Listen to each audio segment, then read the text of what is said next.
घरोघरी लाडक्या बाप्पाचं आगमन झालेलं आहे। विविध देखावे, घरगुती गणेशोत्सव असो किंवा सार्वजनिक मंडळ असो, विविध देखावे पुण्यामध्ये दरवर्षी सादर केले जातात आणि पुण्यातील देखावे जे आहेत ते एक आकर्षण म्हणून जगभरातून लोक हे देखावे बघण्यासाठी पुण्यामध्ये गर्दी करत असतात। मात्र पुण्यात घरगुती गणेशोत्सवात सुद्धा असा एक देखावा जो आहे तो साकारलेला आहे। पुण्यातील लाल महालचा जो देखावा आहे, अतिशय हुबेहूब छत्रपती शिवाजी महाराजांचे शौर्य दाखवणारा हा लाल महाल जो आहे तो उभारलेला आहे, देखावा सादर केलेला आहे। आणि हा देखावा पुण्यातील संकेत बलकवडे नावाचे दादा आहेत ज्यांनी तो देखावा सादर केलेला आहे, जे सुभेदारांचे वंशज आहेत। आपण त्यांच्यासोबत सुद्धा बोलणार आहोत। नेमकं त्यांनाही कसं हे सुचलं आणि किती दिवसांपासून ते करतायत।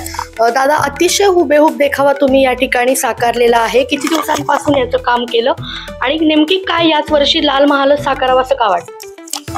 दरवर्षीप्रमाणे आपण जसं विविध पुण्यातील ऐतिहासिक वास्तूंचा देखावा करतो, तर यावर्षी एक संकल्पना होतीच मागच्या गणपतीनंतर की एक 2-4 महिन्यानंतर जो प्लॅनिंग केलं की लाल महालाचा देखावा करावा। तर लाल महालाचा देखावा करण्यामागचा हा उद्देश होता की शिवाजी महाराजांच्या ज्या पुण्यातील काही वास्तू आहेत तर त्या वास्तू आपण आपल्या घरामध्ये हुबेहूब बनवावा, हाच त्याच्या मागचा उद्देश होता। आणि ह्या वास्तू बनवताना पूर्णपणे ह्याला 1 महिन्याचा कालावधी वगैरे लागलेला आहे। कोणत्या प्रकारचं साहित्य याला वापरलं, कोणतं लाकूड वापरलं? त्याला लाकडाचं MDF नावाचं जे शीट येतं त्याच्यामध्ये सगळं लेझर कटिंग करून आणि हे लाकडाचं पूर्णपणे आपण टिंबर मार्केटला ज्या पट्ट्या भेटतात त्या पट्ट्यांचा वापर करून केलेला आहे। आणि बाकी आतलं जे काम आहे हे सगळं कागदामध्ये केलेलं आहे सगळं। तुम्ही स्वतः एकट्यांनी केलं की कोणी सोबत होतं, कुटुंबाची मदत घेतली यामध्ये?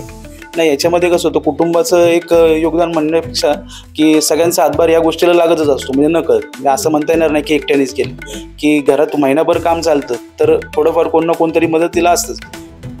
हे जे स्टॅच्यू आता तिथं दिसत आहेत मावळे, अतिशय हुबेहूब या लाल महालामध्ये तुम्ही लावलेले आहेत किंवा फोटोज असतील, हे सगळे कसे गोळा केले आणि कशा पद्धतीने याचं सगळं मेजरमेंट घेतलं? हे मावळे जे आहेत ते रायरे आर्ट्स म्हणून माझा मित्र आहे, तर त्यांचे मावळे आहेत सगळे आणि त्यांनी ते बनवून दिलेले आहेत तसे।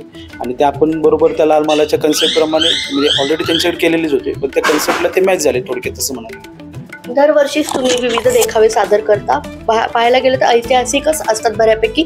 यावर्षी लाल महालच सादर करायचा असं का वाटतं? एक शिवाजी महाराज म्हटले की प्रत्येकाच्या मनात एक वेगळा आदर किंवा एक शौर्याची गाथा असं समोर येतो प्रसंग। तर लाल महालात जसं शिवाजी महाराजचं बालपणाचं वास्तव्य गेलं, तीच संकल्पना डोक्यात होती की लाल महाल 4ही साईडने असावा, आतनं बाहेरनं कुठल्या अँगलने बघितलं तरी तो पूर्णपणे दिसावा।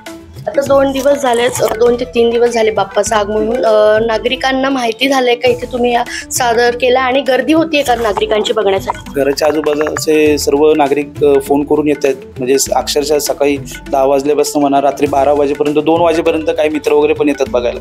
तर आहे नागरिकांचा प्रतिसाद चांगला आहे त्याच्यामध्ये। आपण बघतोय जे ऐतिहासिक स्थळं आहेत त्याची कुठंतरी विटंबना केली जाते, त्याला कुठंतरी एक खराबी केली जाते। एक पर्यटकांना तुम्ही काय सांगता?